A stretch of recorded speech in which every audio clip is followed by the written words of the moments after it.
હાલ અમિતાભ બચ્ચનને લઈને ખૂબ જ દુઃખદ સમાચાર સામે આવી રહ્યા છે।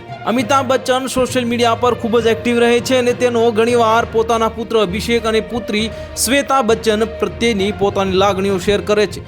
આજનો દિવસ એટલે બચ્ચન પરિવાર માટે ખૂબ જ ખાસ છે અને બરાબર 49 વર્ષ પહેલા બચ્ચન પરિવાર દ્વારા જુનિયર બચ્ચન એટલે કે અભિષેકનું સ્વાગત કરવામાં આવ્યું હતું।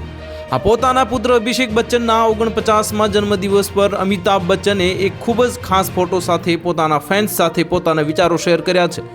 મેગા સ્ટાર અમિતાભ બચ્ચને અભિષેક બચ્ચનને તેના 49મા જન્મદિવસ પર એક અનસીન ફોટો સાથે શુભેચ્છા પાઠવી છે।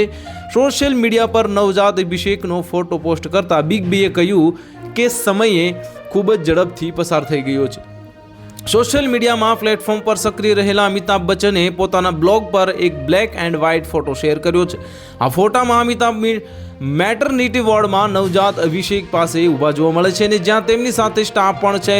મોનોક્રોમ ફોટો સાથે અભિનેતાએ કેપ્શનમાં લખ્યું હતું કે અભિષેક 49 વર્ષનો થયો અને હવે નવા વર્ષમાં પ્રવેશ કરી રહ્યો છે। તે 5 ફેબ્રુઆરી 1976નો દિવસ હતો અને સમય ઝડપથી પસાર થઈ ગયો અને તેમણે આગળ લખ્યું કે ક્યારે મનને ઉત્તેજિત કરવાની અને જે કહેવાની જરૂર છે તે વ્યક્ત કરવાની ઈચ્છા હોય છે, પરંતુ વિશ્વભરમાં ફેલાયેલી માહિતી બ્યુરો તમારી લેખિત લાગણીઓને સમજી શકતા નથી, જેના કારણે તે વિકૃત થઈ જાય છે। તો હાલ માટે આટલું જ, મળીશું નવી અપડેટ સાથે। જો તમને અમારા વિડીયો પસંદ આવતા હોય તો વિડીયોને લાઇક કરી દેજો, ચેનલને સબસ્ક્રાઇબ કરી બાજુમાં આવેલા બેલ આઇકનને દબાવી દો, જેથી તમને આવા સમાચારની અપડેટ મળતી રહે।